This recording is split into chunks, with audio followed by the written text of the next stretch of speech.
ମୋର ପ୍ରିୟ ଭାଇ ଭଉଣୀମାନେ ଆମେ ଅଳ୍ପ ସମୟ ପ୍ରଭୁଙ୍କର ପ୍ରାର୍ଥନା କରିବା। Hallelujah hallelujah hallelujah hallelujah hallelujah hallelujah hallelujah hallelujah hallelujah. Glory Jesus, glory Jesus, glory Jesus, glory Jesus, glory Jesus, glory Jesus.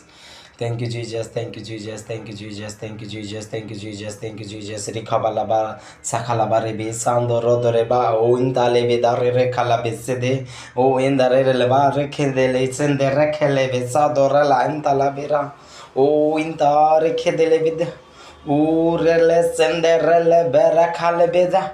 Glory Jesus, hallelujah. मोर प्रिय लोक माने प्रभुଙ୍କର ବାକ୍ୟ ଶୁଣିଥିବା ଲୋକମାନେ ତୁମମାନେ ପ୍ରଭୁଙ୍କ ଠାରେ ନିଜ ମନ ପ୍ରାଣ ହୃଦୟ ସହିତ ଉପାସନା ମହିମା କର। ପ୍ରଭୁ ଏ ବାକ୍ୟ ଶୁଣିଥିବା ସମସ୍ତ ଲୋକଙ୍କ ପ୍ରତି ତୁମେ ଦୟା କର, ଅନୁଗ୍ରହ କର। ବାକ୍ୟମୟ ଜୀବନ କାଟିବେ, ଆତ୍ମିକ ମନ ଜୀବନ କାଟିବେ। ଏ କ୍ଷଣସ୍ଥାୟୀର ଜଗତ ପ୍ରତି ଲାଳିତ ହେବେ ନାହିଁ ପିତା, ମନ ପରିବର୍ତ୍ତନ କରିବେ, କାରଣ ସ୍ୱର୍ଗ ରାଜ୍ୟ ସନ୍ନିକଟ। ତେଣୁପାଇଁ ପିତା ତୁମେ ଦୟା କର। ସମସ୍ତ ବାକ୍ୟ ଶୁଣିଥିବା ଲୋକମାନଙ୍କୁ ତୁମେ ତାଙ୍କର ଜୀବନରେ ପ୍ରଚୁର ପରିମାଣରେ ଆଶୀର୍ବାଦ କର। ତାଙ୍କର ପ୍ରତ୍ୟେକ ମନ ବାଞ୍ଛା ପୂରଣ କର।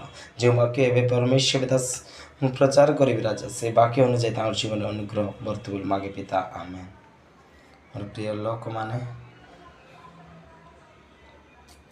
ଆମେମାନେ ଦେଖ ହିତୋପଦେଶ 23:24 ପଦରେ ଲେଖାଯାଏ, ହେ ମୋର ପୁତ୍ର ତୁମର ହୃଦୟ ମୋତେ ଦିଅ ବୋଲି ପ୍ରଭୁ କହିଅଛନ୍ତି। ତେଣୁ ଆମ୍ଭମାନଙ୍କର ଚକ୍ଷୁ ପ୍ରଭୁଙ୍କର ବାକ୍ୟକୁ ନିରୂପଣ କରୁ, ପ୍ରଭୁଙ୍କ ପଥକୁ ନିରୀକ୍ଷଣ କରୁ। ମୋର ପ୍ରିୟ ଲୋକମାନେ ତେଣୁକରି ଆସ ଆମ୍ଭେମାନେ ପ୍ରଭୁଙ୍କ ପଥରେ ଗମନ କରି ତାଙ୍କ ବାକ୍ୟମୟ ଜୀବନ କାଟିବା। ଆମେନ୍।